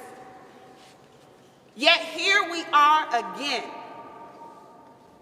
and this time, it's for Amir Locke, a young 22-year-old that should still be alive today. Shortly after our brother George Floyd was murdered, I went down to Louisville, Kentucky to stand for Breonna Taylor. Never did I imagine that we would be dealing with the same situation in 2022. That's right. Because you see, Louisville, Kentucky, that's the land of Mitch McConnell. Here it's the land of Warren Limmer, right? We have to hold these politicians accountable. I need these liberal white individuals to stop attacking Nikema Levy-Armstrong when she stops a press conference, because you're more concerned with stopping a press conference than stopping black lives from being murdered. That's right, 100%. How many Minneapolis NAACP presidents have to stand in front of you today? We have Miss Cynthia Wilson standing up here today. Yeah. Time and time again, we stood. We keep standing, we keep fighting, but we keep dying. It's Black History Month. We need black futures to matter. This is supposed to be Minnesota. This is supposed to be America, the lands of opportunity and hope. But we keep crying. We keep dying, and politicians keep lying. All right. Come on.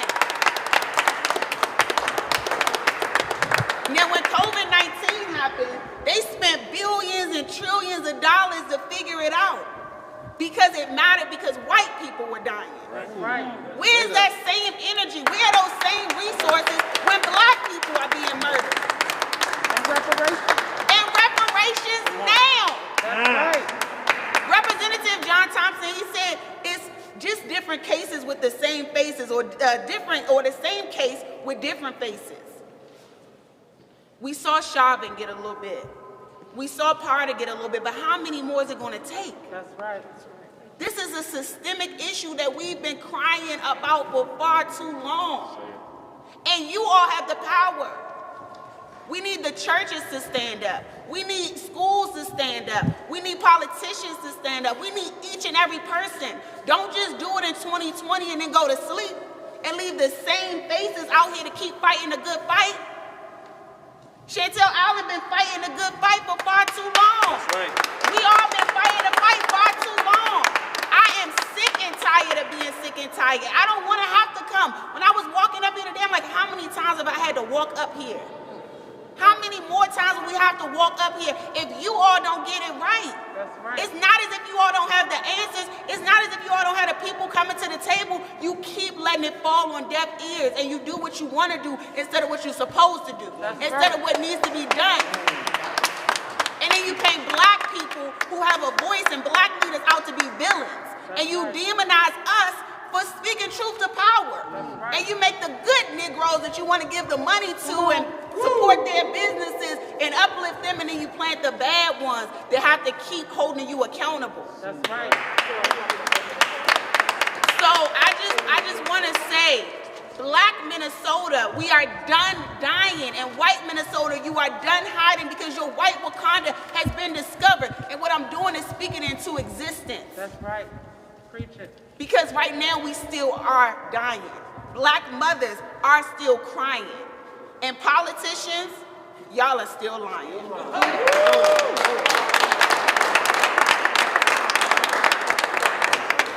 have two more speakers. Next speaker is Tucson. Morrison.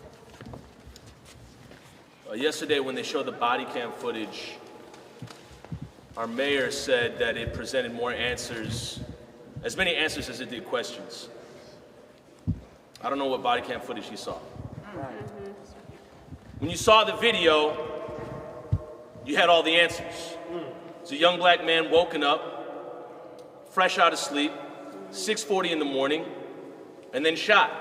And Marquise just illustrated that he still had the discipline and sense of mind to go for his gun in a safe manner and did not point it. That's right. Yet yesterday, interim police chief Amelia Huffman wants to be a mouthpiece for the police union and says, we didn't know if the barrel was going to be shot up at Mr. Henneman. She sat there and said that. She sat there and tried to sell you on that. This city is out of lies. This city is out of stories. This city is out of BS. And you know that it is when they stop taking questions. They're not taking questions anymore. They're leaving the field. So the new city council that's here, they know better. There are people in this building that know better. Right now, your mayor and your interim police chief are absolutely incompetent. They cannot do their job. They don't even have the energy to lie anymore. That's why they're leaving press conferences. So for him to stand up and say that it presents as many questions as it does answers shows me that he doesn't know what he's talking about, and he is still protecting police. He is still protecting the union. He is still a mouthpiece for killer cops. Make no mistake about it. So what's going to happen next? Right. Nothing? Henneman just walks. No. Huffman continues on getting paid with city dollars. Huffman has to go. Amelia Huffman has to go. She is incompetent, and she is not taking press conferences. She's not answering any questions. Mayor Fry needs to go as well. He's not answering any questions at press conferences. That man is out of energy. He's out of lies. He's out of stories. He's out of time. This is the time for new leadership. I don't know how it comes in, but it has to come. And lastly, the fact that you did not show Mark Henneman's gun. That's right. But you show that young man's gun. Thank you. And you think that it equates to thug. We went from slave to nigga to Negro to criminal and now to suspect. It's the same thing. I am not your Negro. I am not your suspect.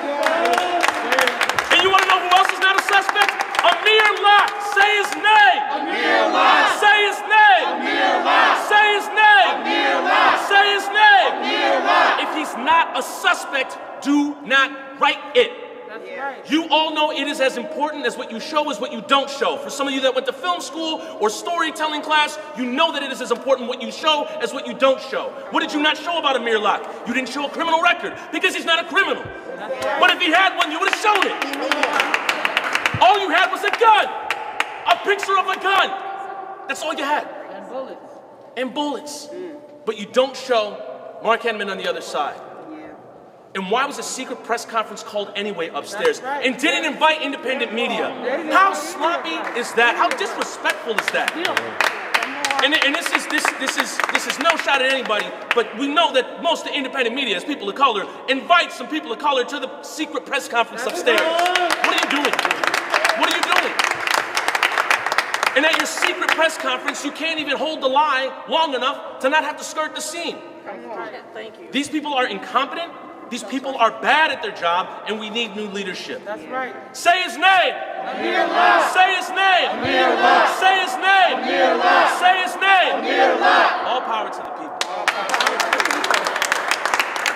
Speaker is Sharon Coons. Okay, Trey. Black lives matter. Black lives matter. Black lives matter.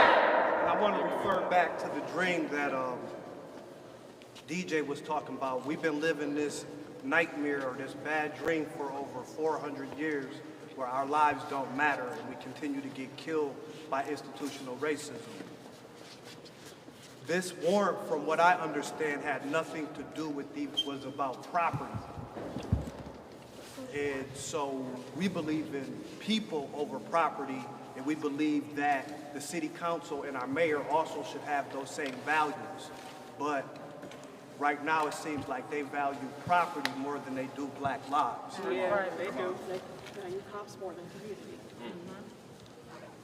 And I'm gonna be real quick. In this building, there's been legislation that the city council could have passed and enacted that would have saved lives. Michelle Gross and CUAPB gathered over 10,000 signatures to put 19,000 signatures for police to carry liability insurance and just to put it on the ballot and let the community decide. But the body here, the city council, denied Minneapolis residents the chance to vote on that and to see if they wanted to hold the police accountable with a progressive policy like professional liability insurance.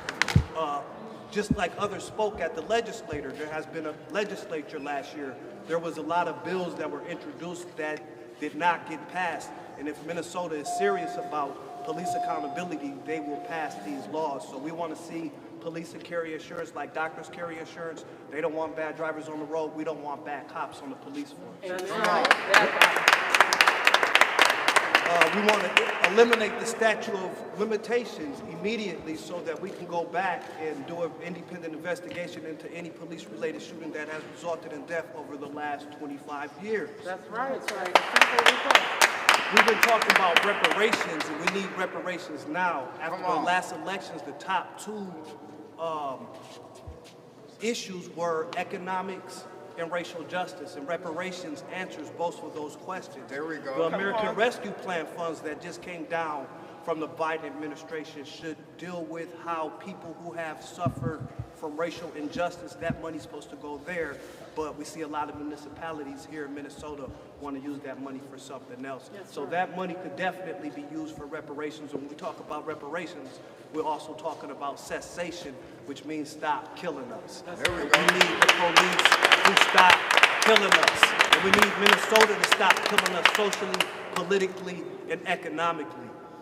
So those are just a few measures that we want to see, of course, with body cameras and other legislation that all these great people standing here have presented over the last 2 years. Thank you. No justice. No peace. No justice. No peace. No justice. No peace. We have two more quick speakers representing Black Lives Matter and the Minneapolis NAACP, so please bear with us, they'll be brief. What's up? My name is Chantel Allen. I'm with Black Lives Matter Twin Cities.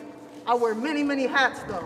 Not because I want to, but because I'm a black woman in Minnesota. That's right. So the first hat that I started to wear was the activist hat.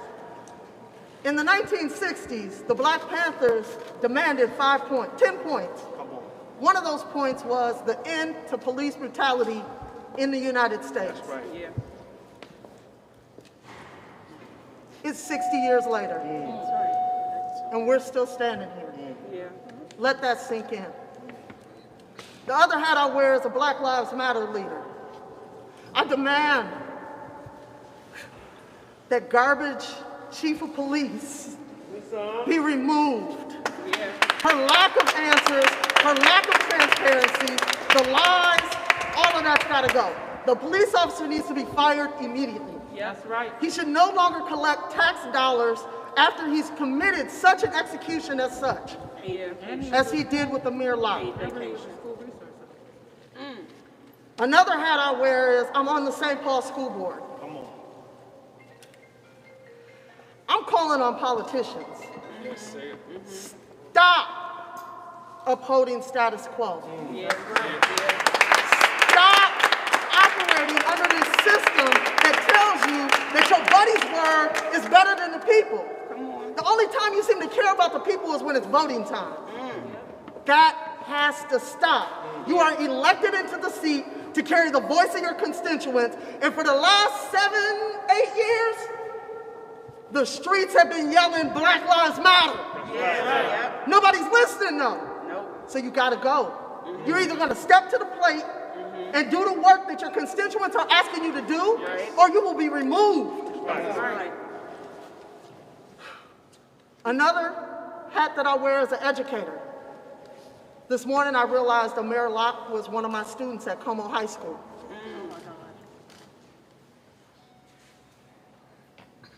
As a black educator in this state, it's so hard for us.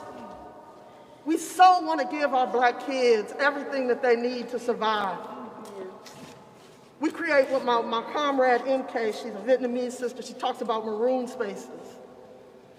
We create these spaces where we protect our children from white teachers, white policy, SROs, criminalization,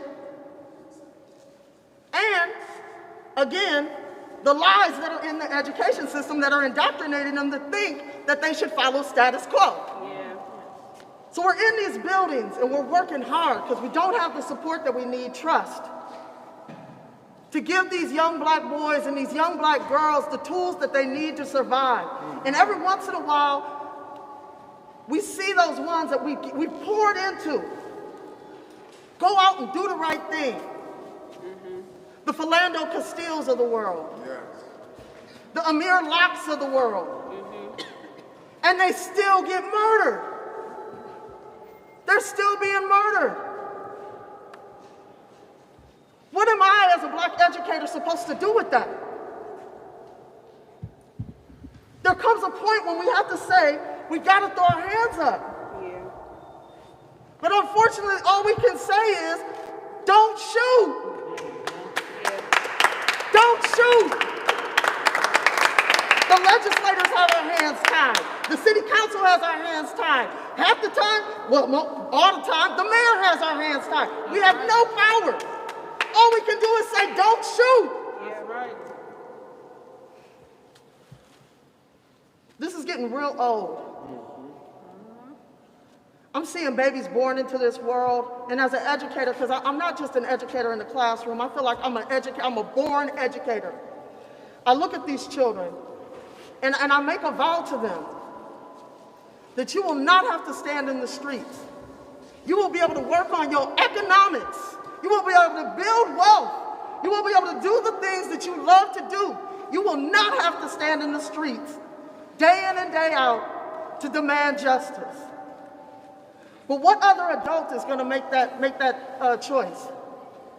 What other adults that have the power to make this change are going to step to the plate now and say, we are going to change these things right now? I am calling on you, elected officials.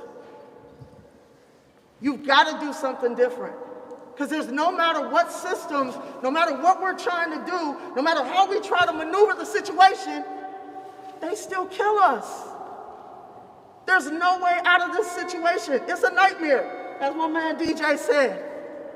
We're living in a nightmare. As Tamir Ott said, when our boys go out the door, we sit there and hold our breath and pray and wait for them to come home. We should not have to live like that. I am tired.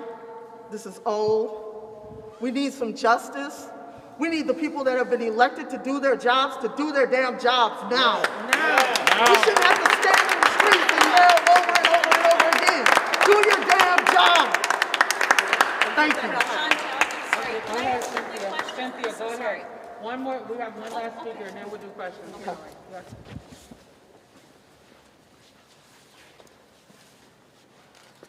Good early evening.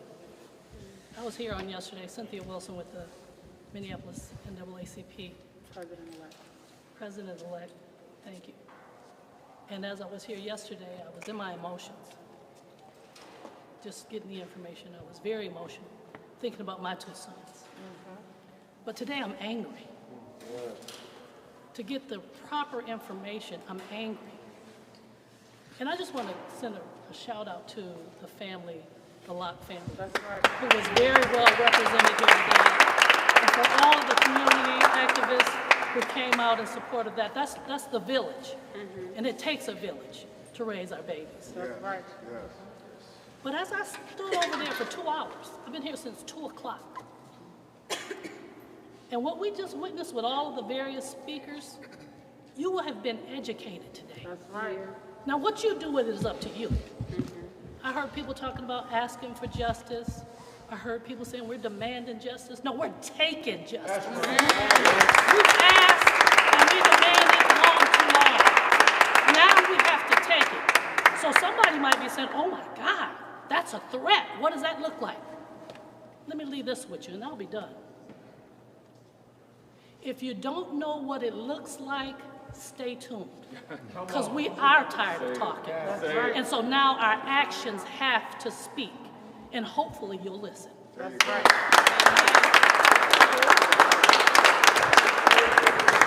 Questions? I just wanted to... Can you speak a little louder? Yeah, I just wanted to clarify one thing because I don't want to misquote any individuals here. Is everybody in the group calling for interim Chief Huffman to be fired and for Mayor Fry to resign? I am. I think people are calling for Yes. Yes. Yeah. Mayor Fry? Just want to make sure. Yes. I think we're all on it. Other questions? Yes, I'm sorry. I would just like to ask this question about these search warrants. It was indicating that there was 3 different search warrants in 3 different apartments. By any chance, will we be able to see the footage of the other search warrants that they did? And also, are those individuals going to come forward and speak about the trauma that they experienced in that occurrence? We haven't seen the search warrants. No. They haven't been released. Are they doing a search warrant? Yeah, I can speak to it a little bit. The search warrants have not been released. How a search warrant normally happens is that there's a search warrant application, and then once that search warrant application is made by the police, they then go in and swear to a judge. The judge signs the search warrant. When it's executed, it is then turned back into the court, the search warrant itself, the application, and then any property lists are turned back into the courts within 10 days. They have to turn it in within 10 days. We have been told, though I don't know definitively, that the particular search warrants are sealed. Generally, search warrants are sealed when there's a confidential informant involved. We're going to go to the courts and ask for the search warrant material, the application, the warrant, and any property inventory. So we're going to ask for that. Communities United Against Police Brutality. We're going to the courts next week to ask for that. If we're denied it because it's sealed, we're going to petition the courts to demand to receive that material. So unfortunately, we don't have anything to show at this time because we're going to have to apparently go through a legal procedure, but we will get that information. And it's shameful to me that it isn't just being released to us. It should just be released to us. The state or the city keeps talking about transparency, blah, blah, blah. We're going to tell you everything, blah, blah, blah. They can't even answer reasonable questions, and they haven't given us all the information. Right. So if we have to, we'll get it ourselves. Right.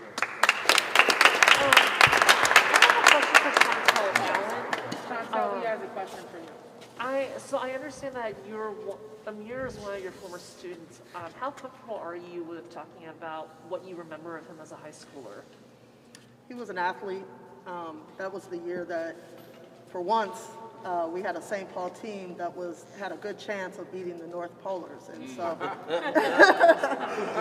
the year started off quite exciting. He was an athlete. He was a good athlete. When he broke his collarbone, it kind of caused a issue in the team. They didn't quite have the strength that they needed, and unfortunately didn't beat the North Polars that year. But a good kid, talented, you know, not really causing a lot of trouble. Good guy. What will you miss most about him? I mean, I think it's just the overall of just losing a young person in general. I don't want to lose any of them. That's right. I don't want to lose none of them. So I can't even specify and say what I'm feeling specifically for him. My concern is really for all black boys in the state of Minnesota right now.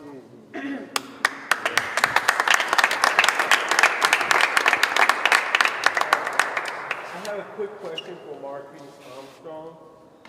I just wanted to talk about the situation when you demonstrated brandishing the weapon, also showing how the individual hand wasn't on the trigger or anything like that. Can you please just do that demonstration again and just walk us through that? That's very important. Yes. I'm going to give a shout out to my trainer, Richard Robinson Strong Arm LLC. If you need to get your permit, I suggest you do that. But that's where I got my training and got my class and my training. So if you feel a threat, you grab your weapon. You find cover, but the way that you hold the gun, a bunch of accidental shootings happen because people don't know how to handle a gun. Because they have their finger on the trigger, because they've looked at movies and videos and whatever, and think that that's how you're supposed to hold a gun.